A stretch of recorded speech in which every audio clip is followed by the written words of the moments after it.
on the Philadelphia sideline. 2 road games coming up at the Giants, at the Bengals, while the Okay. Welcome back to the circus, everybody. Here on the It's a Wrap Sports Network. Now, welcome back to the Birds Blast with Kyle Quinn on the It's a Wrap Sports Network with your boy Matty B and my counterpart. He is a how am I doing this? Is it over that way? Let's over this way. He is a producer for the Midday Show over at 94 WIP. Kyle Quinn. Kyle, you said on this very program last week that it was a guaranteed win. You were guaranteeing the Eagle win over the Cleveland Browns. And then I doubled down on that statement. I said, which of course happened, but I doubled down on the statement and I said, Kyle, what type of win would it matter for you? Did it have to be a certain type of win? And you were emphatic about saying it did. Did the win meet your expectations, Kyle Quinn? No, of course not. I mean, only beating the Browns by 4 points at home coming off a bye and letting them hang out around in that game for as long as they did was not the kind of performance that you hope for from the Eagles. Now, I will say, while still not satisfying to me, all things considered, and granted the bar is very low for this, it was, I think, the Eagles' most complete football game of the season. Again, a sloppy one, a lot of miscues and all of that. But I would say the defense held Deshaun Watson down. I mean, as much as, I guess, if you want to consider that being a good defensive performance or just how bad Deshaun Watson was, they did sack him 5 times and they didn't allow the Browns to score an offensive touchdown. The offense, however, I would say left a lot to be desired, but you did see a little bit of growth in that they didn't turn the ball over. Jalen took good care of the football. Some questionable decisions here and there, including even, the one that sealed the game for them, the deep shot to A.J. Brown.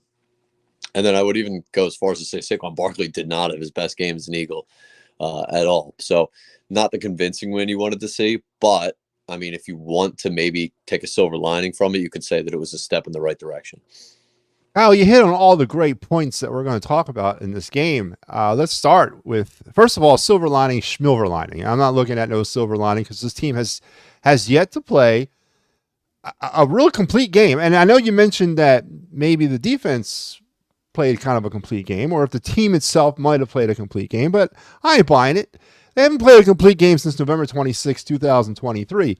Or I should say they haven't played like a champion or a championship type contending team since that day.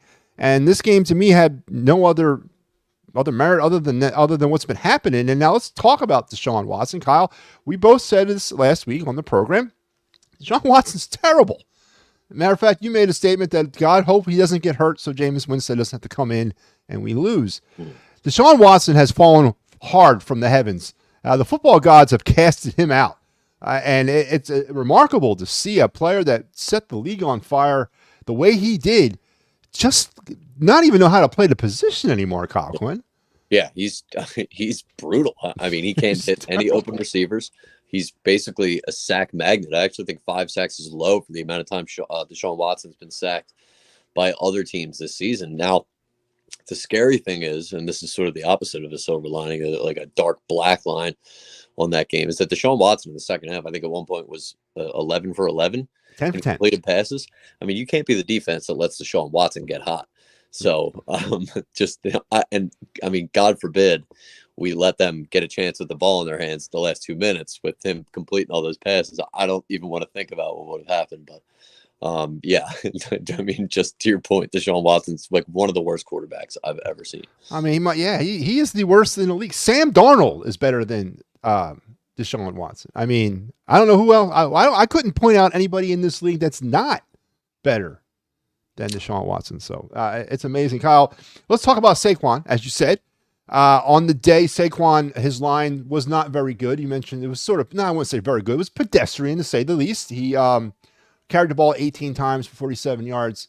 But there was some other stuff going on with Saquon's game, Kyle, that I want to get your opinion of. And it's actually at one particular moment of the game at the end of the first half where the Eagles are in a 2nd and long situation. Saquon has the ball.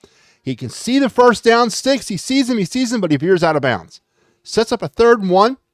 The Eagles called timeout prior to that 3rd and 1 play. And we later found out that the play coming out of the timeout was a Nick Sirianni play which was a vanilla drop back and attempt to throw the ball. I don't know where to because the play didn't last for about 2 seconds before the Browns enveloped Jalen Hurts. But Saquon Barkley also was responsible for not picking up the blitz or not doing enough to stop the blitz, as it was his guy that sacked Jalen Hurts, setting up a fourth down play, which resulted in the kick six, the block field goal by Myles Garrett, and then the scoop and score by McLeod, tying the game at 10 heading into the first half. As you said, not a great game for Saquon. One of his worst games of his career, Kyle Quinn, would you say, holistically? Well, worst game as an Eagle. I guess I haven't seen enough of his Giants full games to know if it was his worst game of his career. But I don't know. He wasn't fumbling the ball all over the place. He just had a bad sequence of plays there, which, was probably the worst sequence of plays in the game that allowed the Browns to have us tied at halftime. And I'm sure every fan at this point is like, oh my God, are we actually going to lose this game? It was bad. I'm pretty sure it was the second and one that Saquon could have had the first down on and just went right out of bounds. Like, he was wide open. There's no reson that he should not, especially a running back like him, should have converted that first down. And then, he missed the blitz pickup on Jalen Hurts. But, I can't crucify him over it just because of how great he's been as an Eagle. And then when they gave him the ball, he was making the most out of the touches. There's one thing the Browns do well. It's they do have a good defense. So. Yeah, they do. They have a very athletic defense if they all can stay healthy. I ain't never seen a team coming into the game more banged up than the Browns were, and then they were going down left and right in that game for the Cleveland Browns. I don't know what's going on what's in the water in Cleveland, but obviously it helped out the Eagles. Let's talk about the offense now as the game plan wise. Terrible game plan. The Eagles continue not to attack the middle of the field. They continue to not put players in motion. We thought we were getting Kellen Moore and his motion style offense. But wait, Kyle Quinn, more to that story, as of course you saw with the lead-in little video there of our fearless leader, Nick Sirianni, chirping with the Eagles fans. It's turning out, Kyle, that Nick Sirianni may have more of a hand in play calling than we all thought he does. Kyle, what does that realization mean to you? Or were you kind of just, sensing that from the very beginning? Well, that seemed like it was pretty obvious for a while now that Nick Sirianni had some kind of hand in the offense. He's even volunteering now that he's making defensive play calls. Honestly, he's not doing himself any favors by saying all these things to the media. He's, saying, I did this and I did that, and they did this and they did that. It's one, a bad look, and two, it just gives us stuff to talk about. Now, I don't even think, and here's my whole thing about this offense, and I've been saying this for a while now, I think even on your show, is that I really think a lot of this has to do with, look, Sirianni's been a bozo, right? But you can't convince me that neither him nor Kellen Moore have it in their brains to say, let's build this offense around our players' strengths. Namely, the most important player on the offense, the quarterback.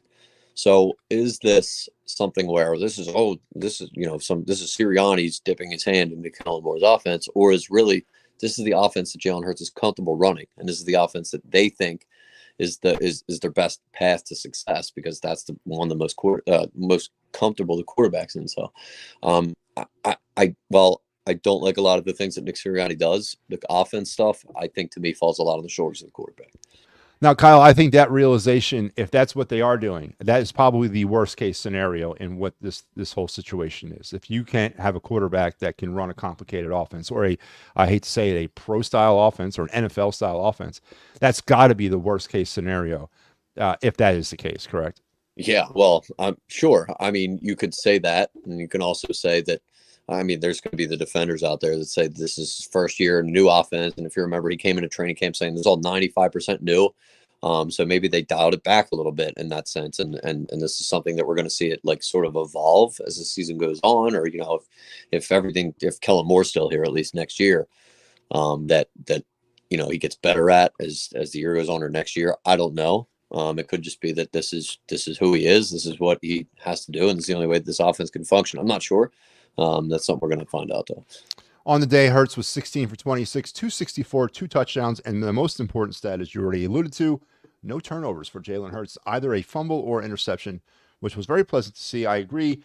And then let's talk a little bit about the I guess, sealing the deal a little bit because honestly, as this game kind of wore on through into the second half, Kyle, I didn't feel comfortable with it. I thought they were going to lose. I honestly did. I thought the Eagles were going to lose this game, even with the ineptitude of Deshaun Watson.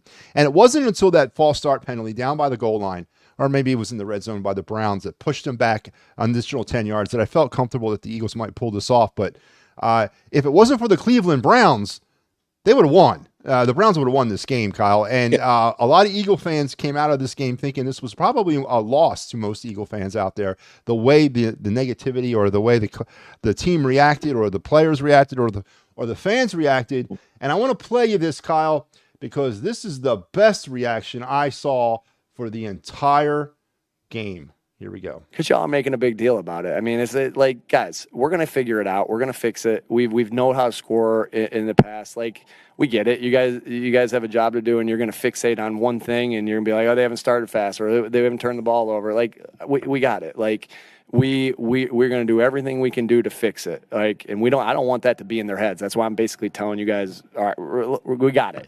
We'll figure it out. And so sometimes you get things in your head, and you continue, and it kind of works there, but like the defense started their ass off.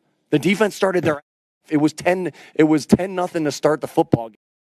All right, Father of the Year candidate, he's not, and we'll get to the children in a second. But Kyle, to take such a staunch, defiant attitude and really tell Eagle fans that they're stupid, that there's nothing to the fact that the team hasn't scored any first quarter points in the last 5 games, that there's nothing in the fact that this team is averaging 8 first half points this season.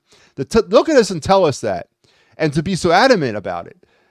Kyle, is this? I mean, is this guy running out of time here and on our patience? I mean, it definitely seems like he's running out of time. He's sort of a lame duck coach without a contract of a lame duck. I will say, I didn't love that.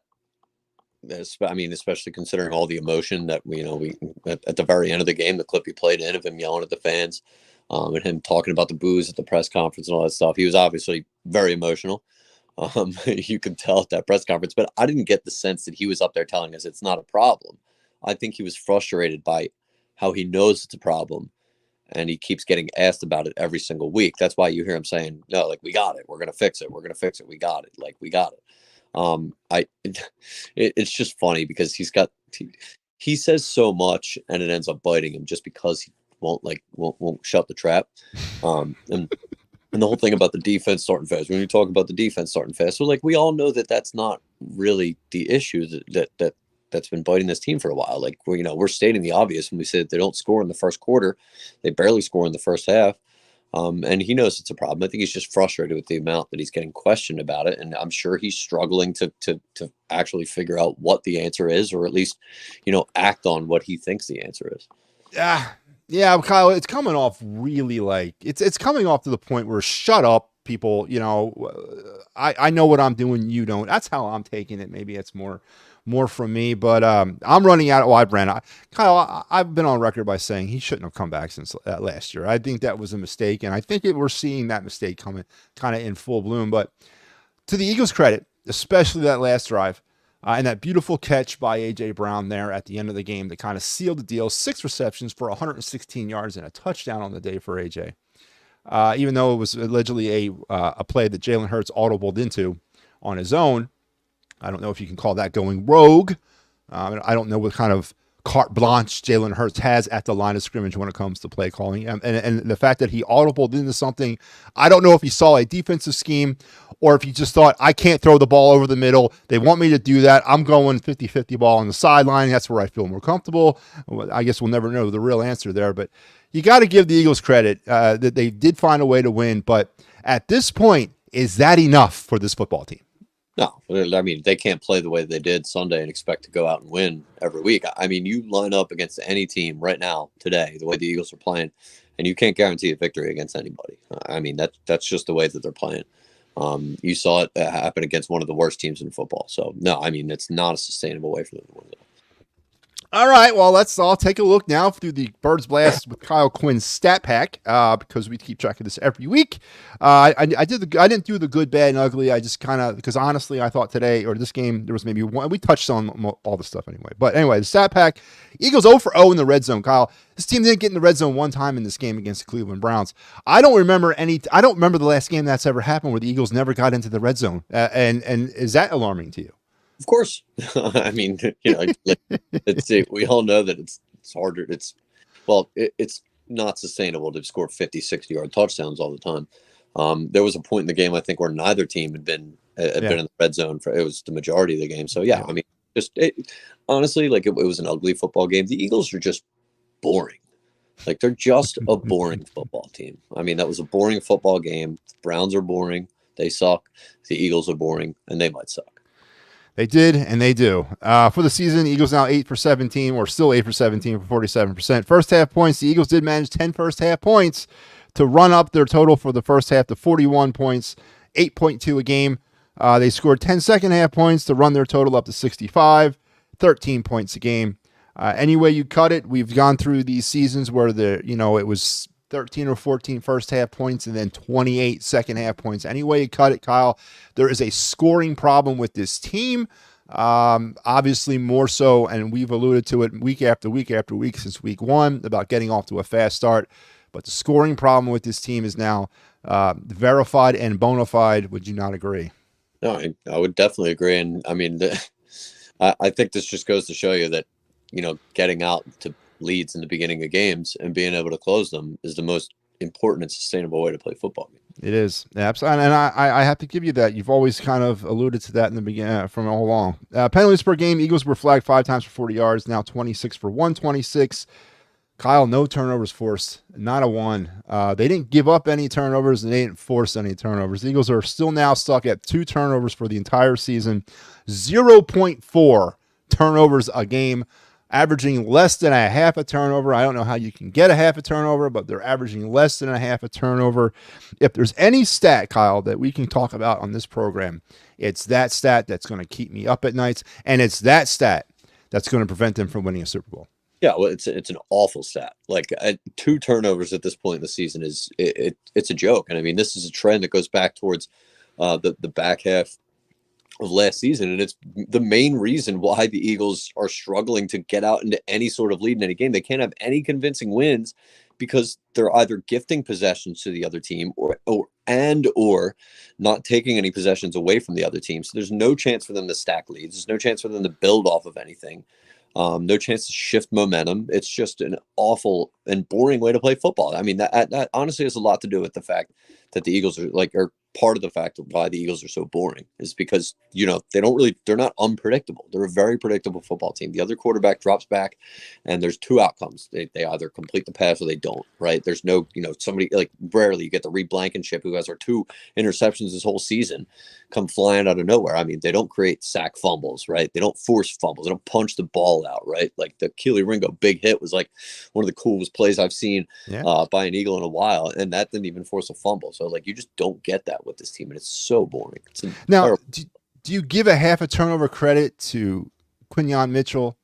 And, because of what happened with C.J. Garner-Johnson. I mean, he had that interception until C.J. kind of knocked it out of his hands. Yeah. So did you give any credit there? I mean, does that go down as an honorable mention turnover? Well, how do you grade that? No, I mean, it'd be sad at this point if we're talking about honorable mention turnover. I mean, that was just a gift by Deshaun Watson, by the way. I will say it does seem like Quinn's about to break that. And I think we're about to start seeing him, break on the football and start getting interceptions soon. Yeah, and that's definitely showing that he's got the ability. The Eagles did not commit any turnovers. They're still stuck at 8 for the season, 1.6 a game. And they only allowed Jalen Hurts to get sacked 1 time. And they got to Deshaun Watson, as you said, 5. Could have been a lot more. Upping their total now to 11 sacks. So they came into this game with 6 sacks all season. They got 5. I don't know how many of those sacks, as you said, are scheme sacks or covered sacks or just Deshaun Watson sacks. You probably can go back and forth and we could dissect each one of those. But they still go down the book as a sack. 2 for 2 on 4th down conversions in this game. Now 7 for 12 on the season for 58.3%. And there you have 20-16. Kyle, you predicted this game. You took the Eagles to win. I did not. You are now 2-3, and I am now 0-5 on the season. And you did, I think, correctly pick the player of the game when you selected A.J. Brown. I picked Nick Chubb. course, Nick Chubb didn't play, so I don't have a dog in this fight, but I am going to give you. Well, I'm not giving it to you. I think A.J. Brown is a heady consideration for MVP of this game. Yeah, I earned that one, Matt. No, I know. Yeah, of course. Of course you did, Kyle. And I'm not, not doubting that. But all right. So let's turn the page, Kyle Quinn, because this Sunday, our first divisional game of the season, this is a 3-game swing in the standings. It's a conference game. It's a divisional game. And it's obviously an overall game. So a huge game against the New York Giants, who I thought were a dumpster fire coming into this season. They have kind of pulled themselves together to resemble somewhat of a football team. Dan Jones, of course, as long as he's your quarterback, you can never be too sure about that. But still, going to MetLife where Nick Sirianni has not fared well in his time as an Eagles coach, both against the Giants or the Jets, makes you kind of wonder a little bit heading into this game. Before we start breaking some of the things down in this game, Kyle Quinn, what do you see happening on the turf at MetLife? Nothing good, Matt. Nothing good. I don't like this game at all. And it's not too much to do with the Giants. Like, I don't fear the Giants, and I know they've been playing better football lately than the dumpster fire they look like in the beginning of the season. It's really just about how the Eagles are playing. I don't trust them against any opponent right now. I just don't. And like you said, this is a tough spot for the Eagles. So they're going on the road at a place where they haven't had too much success recently. I mean, I remember in 2022 they were going up and down the field on what was probably one of the better Giants teams the past 5 years. Not that saying a lot, but I mean, when they went there at the end of last year, they were just cooked. Everybody knew the Eagles were cooked. Tyrod Taylor just absolutely destroyed them. So that one's just kind of a throw. The Jets one was a weird one. And I remember, if I recall correctly, the Eagles got pretty banged up in that game. We lost Lane Johnson. So MetLife's sort of just a house of horrors for the Eagles lately. I don't like this one. I think it's going to be another really close one, and we're going to leave it pissed off like we always are. So we're not talking, this is not the style point game. This is not the get right game of oh my God, they're back. They're a Super Bowl contender. They just mopped up the floor with a lesser opponent. This is going to be another one of the par for course games that we are now used to around here for the Eagles. I think so. Yeah. I mean, the Giants are going to be scrapping, and the Eagles are just going to be shooting themselves in the foot. It's just the way that they've been playing lately. I actually do must see TV right there, boy. Oh, I know. Yeah, it's a good thing we're not in prime time. So I actually think 2 weeks from now, if there's going to be any game, is going to be the one where if they get a style points win, it's going to be against the Jags. It's not going to happen against the Giants this week. Okay. All right. Well, with all that being said, let's start taking a look at this thing. The weather at the MetLife or at East Rutherford or Meadowlands, wherever you want to call it, that's going to be a beautiful football day. 75 degrees and sunny, not a cloud in the sky, Kyle Quinn, as the sun will be beaming down on that beautiful stadium there in East Rutherford. The Gridiron database is reporting that the Eagles will be wearing their Wentz whites, which, again, I hate that. And then the Giants going with their blue tops and their white bottoms. Injury reports, because this is actually somewhat of a concern for the Eagles, as they came out of that Cleveland Brown game dealing with some of their other issues. Hamstring, Jordan Mailata did not participate in practice all week. Probably will not be a go. Dallas Goedert, it was just a matter of time. He is now dealing with a hamstring injury. He did not participate in practice all week. He might not go. Milton Williams, I didn't even know was dealing with an ankle problem. He was limited in practice today. Darius Slay did not participate because of a knee injury that he suffered in that game as well. Jalix Hunt was a full participant, but he is showing up on the injury report with an ankle injury.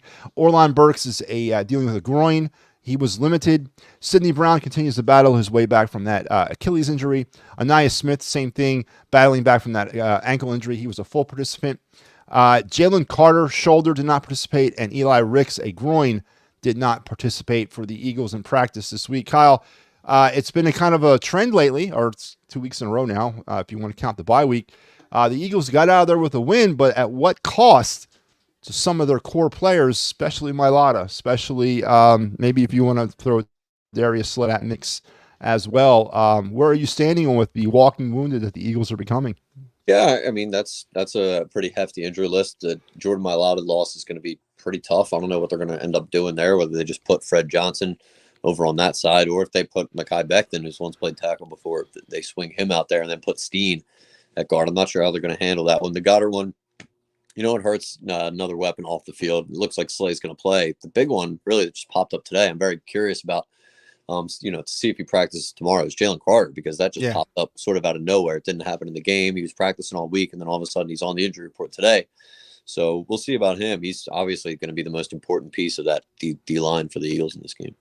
Yeah, was nothing. No listing on Wednesday. Today he pops up as a DNP with a shoulder injury. So yeah, right. It must have happened in practice. As for the Giants, they're also dealing with some of their issues. Dexter Lawrence did not participate with a hip problem.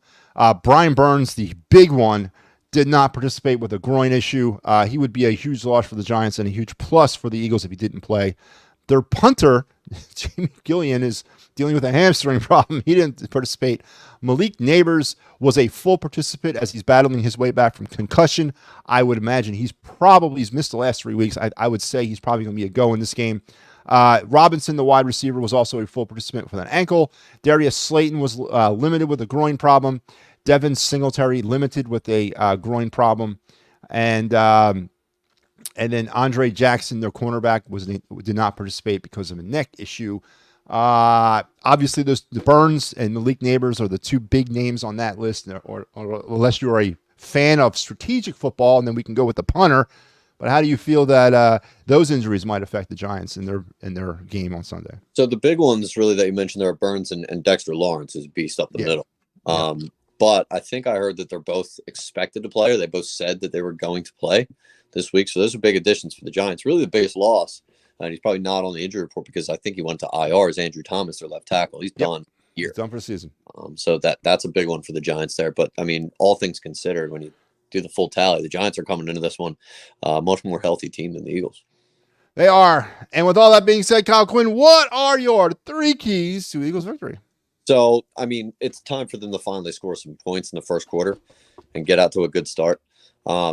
There's been a lot of speculation and theories this week about what's really going on with the Eagles' first 15 plays, the scripted part of the playbook that they come up with during the game plans each week. And Landon Dickerson said this on WIP, is that sometimes you do what they call like feeler plays. Like it's almost like if you're a leadoff hitter in baseball and you're taking a bunch of pitches just so you can see the pitcher's arsenal and give the rest of your lineup a feel for what's going on. You do that in the first 15 so that you can test out the defense in a variety of different looks, and then you can sort of open it up for the rest of the game. Now, the problem with that is they're not scheming for success. They're scheming for looks and feelers.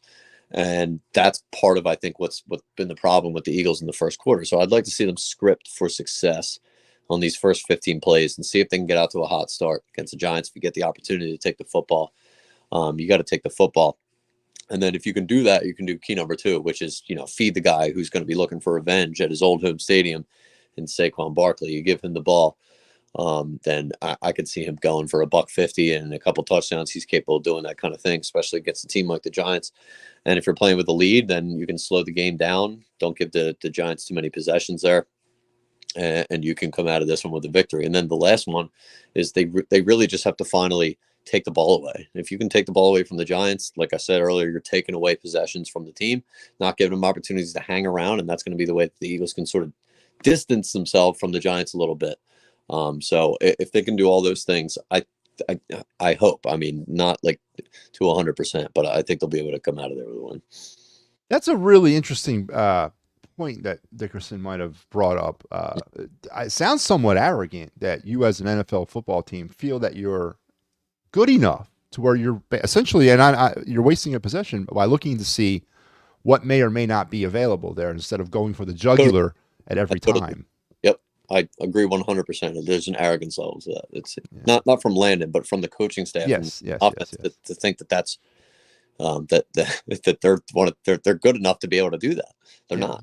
I let Pat Mahomes give that a shot. I let Andy Reid running an offense do that, but I ain't letting Nick Sirianni. Yeah, that's interesting, Kyle. And maybe that's what it is. Maybe we've struck pay dirt today. Maybe we've revealed that the Eagles are not necessarily attacking on their first possession. They're looking to see what might be available in the third quarter, not necessarily in the first. And maybe the offensive problems are because the quarterback is not able to run a Kellen Moore offense. We might have broke some news here, Kyle. We solved the Eagles offense, man. Yes, we did. Now what do we do? Well, we wait and see if they did too. Oh, Barbara checking in says, "Hey, Maddie, I'm discovering your other shows. I love that you know all about all the sports." Oh, thank you, Barbara. I'm not just a one-trick pony. I can speak fluent in all four majors. I'm gonna really impress you when I start talking about basketball, which I don't know when that's gonna happen. But all right, Kyle, my keys to victory. Again, 3-2-1. Number 3, as I've been saying this probably for about 9 weeks now. Fast start, Kyle. I don't care scripted, non-scripted. I don't care what they got to do. I need a touchdown on the opening drive. I need a touchdown, and I want an old-fashioned opening drive. I want a 9-minute first quarter opening drive that ends with I don't care if it's a 1-yard tush push in from the 1 or Saquon jumping over the line. I don't care how they get in. I want to see an old-fashioned, time-consuming opening drive leads to a touchdown and sucks all the energy out of MetLife Stadium. So that's what I'm looking for. I've upped my ante for my fast start. Now I'm actually getting arrogant myself by saying this is how I want it done. My number 2 key to Eagle victory. Kyle, I know you said this ain't the style point game. I know you said that the Jacksonville game might be more that era or that ilk. Kyle, I don't care. I need it, man. I need a style point game. I need a game that the Eagles come out and then all of a sudden erase. Well, they're not going to erase it, but try to erase and look like a top third NFC team and go out and handle their business against a bottom third NFC team. And I want to see it. And my number 1 Eagle key to victory is Hurts needs to be elite. Someone needs to unlock that secret. Someone needs to punch in the right code. Someone needs to turn him off and turn him back on again, because this is getting ridiculous. It's also getting very reminiscent more and more every week of the Carson Wentz debacle, that we gave the money to the wrong guy yet again. And I don't know if Howie can pull the magic twice if we have to move on from Jalen Hurts. And that's not going to happen this year, and it probably won't happen next year. But we're looking like we might be in the same position that we were in with Carson. I hope not. I would just definitely say let's give it a little bit more than just the first few weeks into the season. Maybe we can figure out what's actually going on with this offense before we, start making decisions like that. Because it's like you said, it's going to be tough to move on. It will be. Barbara also saying she thinks the Giants are missing some of their top defenders. Yeah, we spoke about 2 of the major ones, or 3, with one of them going on IR, Barbara. But it looks like 2 of them might be goes in this game. And that's obviously not good for the Eagles, because Eagles need all the help they can get. Kyle Quinn, prediction score time, MVP time. Again, I'm reminding folks at home, Kyle is now 2-3, or did I say 3-2 or 2-3? You're 2-3. Yeah, and I'm 0-5. So what do you got, Kyle? Who's winning this game? And give me a score and give me an MVP. Well, like I said, I don't like this one. I don't think I'm going to pick the Eagles to lose here. I don't like the spot, and I think it's going to be a hairy one. Probably coming down to the final possession. I'll say 27-26 Eagles. Give me Saquon, revenge spot as his MVP. All right, Kyle. I'm going to show this to you right now. I don't know if you can see this. No, I can't. You see 27-26 that I wrote down for me? Really? Okay. Yeah, that's amazing, Kyle. Yeah, 27-26. All right. So Kyle's got 27-26 birds. You got Saquon. I also have the Eagles 27-26, and I got Devontae Smith. That's my MVP. But you're right, Kyle. When you're picking the Eagles to win by 1 point, there's obviously not much confidence. Yep. It could swing either way. So, Kyle, would you be – we talked about it last week. You were as bold to say it was a guaranteed win. Are you prepared to make the statement again that this is a guaranteed win? Well, most definitely not. I mean, I actually have my concerns that they could lose. I'm not going to predict them to lose, but I'm nowhere near guaranteed win this week. Barbara says 27-17. That would be nice. All right. Yeah, I don't guarantee a win either here. I'm picking the Eagles because, once again, I had picked them way back in the summer, and I'm staying with it. Hopefully I get off the schneid here, man. I don't think I've ever been 0-6 to start a season out predicting games. I am 8-9. I'm on record by saying the Eagles will be 8-9 this year, but man, I don't know how they're going to get there. But all right. Question of the week time, Kyle Quinn. Remind the folks at home of what I do is I lock myself into a room and I come up with the greatest question that I can to pick Kyle's brain and see where he stands on certain things. Kyle, the NFL announced this week that they were flexing the Eagle-Bengal game out of the 4:30 time slot into the 1 o'clock slot, and they were flexing the Bear-Commander game into the 4:30 time slot. Kyle Quinn, has the NFL given up on the Philadelphia Eagles? Well, I don't know about completely giving up, but you'll probably see the week after that Eagles Jags flex out of primetime as well. That probably says more about the Jags than it does the Eagles. But look, I mean, the Eagles aren't an exciting product right now. They have the number 1 versus number 2 overall picks in this year's draft going up against each other. That to them is just a more enticing matchup than Eagles Bengals is at this point, because let's be honest, the Bengals aren't really playing that great of football either. But yeah, I mean, it says a lot about the draw for that game, and the lack of a draw that the Eagles Bengals game is right now. But I'll tell you one thing, you know who probably is not very happy about this happening at all, seeing the Eagles get flexed out of primetime. Matt, Who's that? That'd be Mr. Jeffrey Lurie. So you know, if there's one thing that angers him the most, or you know, prompts him to make change, it might be something like that. Yeah, absolutely, man, because you got to sell your product to the country. And when you're the late game and you're the national late game, you know, that gets a kid in Provo, Utah is watching an Eagles game, and maybe he's a new fan. He starts ordering stuff from the NFL online shop. So, yeah, I hear you, Kyle. It's the oldest story in marketing, man. You got to get your product out there. So, yeah, I think it says a lot about how the NFL is viewing, as you said. You know, you mentioned the Daniels, Caleb Williams thing. Both of them are playing really well. Both of them are playing really well, very well. And then you look at the other 2 quarterbacks, Burrow and Hurts, who used to be the darlings of the league. Mm-hmm. And I think this is, but Burrow's had a pretty decent season this year, but his team is kind of in the way. But I think this says a lot about Hurts and Burrow, or more about Hurts and Burrow standing amongst the NFL elites than anything else. Yeah, and it also could say that there's a thought, at least deep down somewhere, that the Eagles could lose this week to the Giants and drop to 3-3, and then that's the first draw. Yeah, and don't forget the Giants. If they want to make a season out of this, they got to win. They're 2-4. They can't go 2-5. They got to win this game if they want to stick around in this thing. And then what a perfect way. It would be a 3-game swing for them if they beat the Eagles, and same thing for the Eagles. Barbara says they still had the Giants and Bengals, and so that's a good point, Barbara. They did. Yep. I guess Dan Jones and Joe Burrow was a better draw than Jalen Hurts and Joe Burrow. I don't know, Barbara. I don't know. Or maybe it's Nick Sirianni, Barbara. Maybe it's Nick Sirianni that's dragging us all down to his level. And the last thing I do want to say, and I just reminded myself, and I wanted to ask you earlier, and I didn't get a chance to ask you. Kyle, listen, as a father of 3 daughters myself, there's no way if I was a professional sports coach, at any stage of their life, unless I'm coming out to the podium after we just won the Super Bowl, am I dragging my children to sit there at a Week 6 game against the stinking Cleveland Browns, where we got squeaked out a 20-16 win? Kyle, were the poor children being used as human shields? They might have been. I mean, part of me, Matt, thinks that, you know, it could be that, right? He could also just have deluded himself so much into thinking that was a quality win. Like, he really does believe that kind of thing, and that's why you saw him sort of crash out at the fans at the end of the game. Like, I told you so. Like, no, you didn't tell us anything. You still barely beat the Browns. So I don't know. It could be that, or it could just be the fact that he thought it was a proper occasion to bring his kids out. You never know.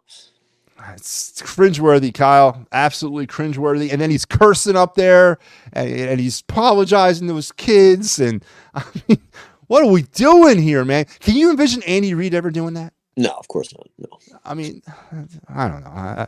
Listen, you got to cut the cure, and hopefully this is the stage. Hopefully we're going down the last rung of hell, and then we can now move on from that and start coming up. But Kyle, always a pleasure. Thank you for spending some time coming on with me. Next week, we'll hash out the Giant game. We'll look ahead to the new 1 o'clock time slot against the Bengals, and we'll have a lot to talk about. So before I let you go, Kyle Quinn, where can the folks find you out there on the airwaves? So on 94 WIP every Monday through Friday, 10 to 2 with Joe and Hugh, the midday show, and then, of course, on Twitter at Kyle_Quinn WIP. All right, brother. You have yourself a good weekend, man. We will talk next week. Thanks, Matt. See you, bud. All right, Kyle Quinn. The always energetic Kyle Quinn joining us here on the program. And we share, again, I said this earlier in the season. Actually, I was saying this last season, towards the end of last season. I'll relay that information to him, Barbara. Barbara says, bye, Kyle. me and Kyle started coming around to my way of thinking. Started thinking a little bit more the way I am about the state of this team, not necessarily thinking that it was as good as everybody thought it was. And we've had, through their first 7 weeks or so of the season, we've been in lockstep of a lot of our takes with this team. So I don't know where to take that. It's scary. We've been doing this show for 5 years together, and this is the first year that we've been very eerily on the same page with a lot of things. So I don't know how to take all that, but oh God, I mean, I went the whole show and I didn't even put the banner up, man. I really need somebody up here to be a producer. But by the way, for those of you who care, this is coming to you courtesy of the It's a Wrap Sports Network. Please find our YouTube page, like and subscribe. We have a Facebook page. It's new, but it's up. We're not going to be streaming off of it yet because we don't have enough followers yet. So it's down there in the description if you're watching this off of YouTube. So find the Facebook page link. Please give the page a follow, and we can get up to the number that we can for followers, and that we can stream out the page. So I want to thank Kyle for joining us, as I do every week, and thank everybody for chiming in. Thank you, Barbara, as always. It's time now to reveal my Week 6 picks and also give you my Week 7 picks here in the NFL this week. I was 8-6 last week, which is a rebound from a god-awful 4-10 week 5. But 8-6 for week 6, now 47-45 for the season. And remain over 500 by 2 games. Let's get into this week's picks. Of course, I have the Eagles winning 27-26. Slimmest of margins. Me and Kyle have guessed the same score. Tonight, we got Denver and New Orleans. Give me New Orleans in this thing all day long. New England, Jacksonville. Yeah, I like Jacksonville to win. I have very little. I care very little about the Patriots. So give me the Jacksonville Jags. Seattle, Atlanta. Give me Atlanta. Tennessee, Buffalo, Cleveland, Cincinnati.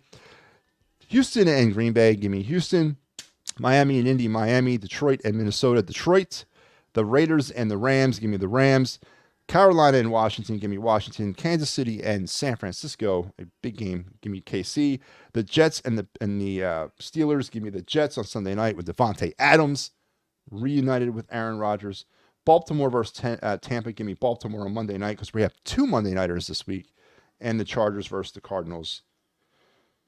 Give me the Chargers on Monday night. So there you have my Week 7 picks. Hopefully I continue the trend and not have another 4-10 week like I did in Week 5. So there you have it.